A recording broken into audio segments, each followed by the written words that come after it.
시기도 하나님께서 섭리하시는 거예요. 굶어 죽을 시기에 벼이사 거둘 것도 없는 시기에 데려오시는 거 아니고 그 때도 기간도 시간도 하나님의 섭리 가운데 있다 하는 것입니다. 그런데 이 둘째 며느리 룻은 나오미를 붙잡았다는 거예요. 시어머니를 붙잡았다는 거예요. 큰 며느리는 가겠다고 그랬는데 이제 이 둘째 며느리 룻은 끝까지 시어머니를 붙잡았다는 거예요. 그래서 이 나오미가 아니라고 네 동서 따라서 너도 가라고. 그러니까 16절, 17절 말씀을 읽으면서 제가 은혜를 참 많이 받았어요. 여러분 16절에 보니까 뭐라고 하냐면요. 어머니, 제가 어머니를 떠나서 따르지 말고 돌아가라고 강권하지 마옵소서. 어머니께서 가시는 곳에 나도 가고 어머니께서 머무시는 곳에서 나도 머물겠나이다. 어머니의 백성이 나의 백성이 되고 어머니의 하나님이 나의 하나님이 되시니 어머니께서 죽으시는 곳에서 나도 죽어 거기 묻힐 것이라. 만일 내가 죽는 일 외에 어머니를 떠나면 여호와께서 내게 벌을 내리시고 더 내리시기를 원하나이다 하는지라 그랬어요. 여러분 여기 놀라운 고백이 있습니다. 어머니의 하나님이 나의 하나님이 되시니 여호와께서 내게 여호와 신앙이 없는 이방 여자인데 아마 결혼해서 시어머니와 남편들과 함께 살면서 이 여호와에 대한 이름을 듣게 되었고 여호와에 대한 신앙이 그녀의 마음속에 자리 잡혔던 것 같아요. 단순히 제가 어머니를 따라서 그냥 가나안 땅 가서 살겠습니다. 애국 땅이지만 내가 살겠습니다. 이게 아니고 어머니 좋아서 제가 어머니랑 살게요. 단순한 것이 아니고 어머니의 하나님이 나의 하나님이 여호와께서 내게 여호와 하나님에 대한 신앙을 가지고 있었다. 그런 귀한 고백을 우리가 보게 됩니다. 여러분 19절에 우리가 주목할 단어는 온 성읍이라고 하는 단어입니다. 온 성읍이 그들로 말미암아 떠들었다. 여러분 이 엘리멜렉 가족이요. 이 가문이 베들레헴에서는 유력한 가문입니다. 유력하다는 말은 보아스에게서도 나오는데요. 2장 1절 한번 보세요.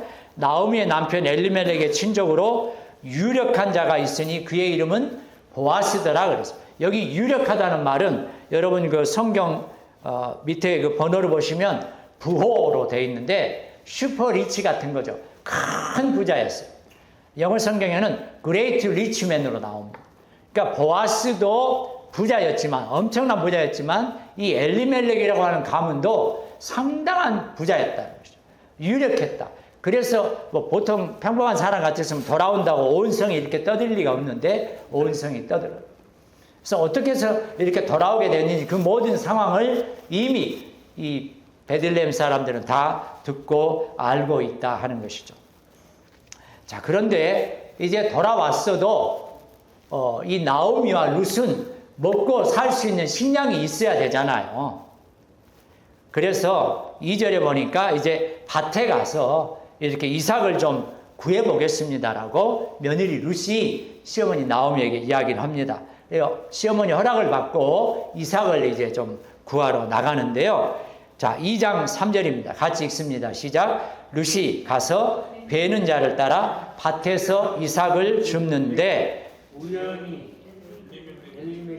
우연히 엘리멜렉의 친족 보아스에게 속한 밭에 이르렀더라 그랬어요. 여러분 베들레헴에 밭이 얼마나 많겠어요? 그리고 그 많은 밭들을 소유한 사람들은 또 얼마나 많겠어요? 근데 그 많고 많은 밭 중에서 그 많고 많은 밭의 소유자들 중에서 우연히 간 밭이 누구의 소유라고요? 보아스의 소유였다 하는 것이죠. 여기 우연이라고 하는 이 부분을요, 현대인의 성경이라든지 이런 성경 어떻게 번역했냐면 공교롭게도 그랬어요. 이 공교롭다는 말은 좀 놀랍다 하는 것이죠. 기이하다, 참 신기한 일로서의 그런 의미를 가지고 있습니다. 그래서 우연히 간 것 같이 보이는데 우연이 아니라는 거예요. 그것을 보여주는 말씀이 4절입니다. 4절에 처음에 뭐라고 그랬어요? 마침 보아스가 베들레헴에서부터 왔다 그랬어요. 룻은, 며느리 룻은 이 밭이 보아스의 밭인지도 모르고 갔는데 그것이 보아스의 밭이었고, 그리고 때마침 보아스가 그 밭에 방문했다 하는 것이죠.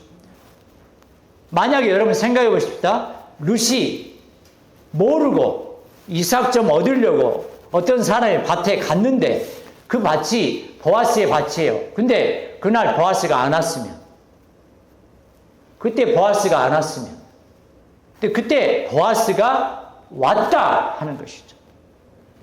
아무것도 모르고 며느리 룻이 이삭을 구해보려고 그 많은 밭 중에 한 밭을 갔는데 그 밭이 공교롭게도 참 놀랍게도 기이하게도 보아스의 밭이었고, 때마침 마치 각본이 짜진 것처럼 보아스가 룻이 있는 그곳에 왔다 하는 것이죠. 여러분, 영어 성경에는요, 이 마침을 now, behold로 번역을 했습니다. 이게 무슨 말이에요? 자, 보라 하는 거죠. 이야, 여러분 보세요. 누가 왔어요? 보아스가 왔잖아요. 와, 이게 하나님의 섭리라는 거죠. 우연히 보아스의 밭에 간 줄 알았는데 하나님께서는 이 모든 것을 계획하고 계셨고 섭리하고 계셨고 인도하고 계셨고 하나님의 예정하심 가운데 그 시간에 그 장소에 보아스와 룻이 만나게 하셨다. 여러분 믿으십니까? 그래서 우연이 아니라는 거예요. 우연같이 보이는 사건인데 하나님께서 이 모든 것을 작정하고 계셨다 하는 거예요. 룻이 우연히 보아스의 밭에 갔다 할지라도 보아스가 그 시간에 그 장소에 오지 않았으면 이런 뒤에 사건은 없는 거죠. 나오미와 룻이 돌아오는 그 시기가 이제 추수 때예요. 추수 때. 시기도 하나님께서 섭리하시는 거예요. 굶어 죽을 시기에 더 이상 거둘 것도 없는 시기에 데려오시는 거 아니고 그 때도 기간도 시간도 하나님의 섭리 가운데 있다 하는 것입니다.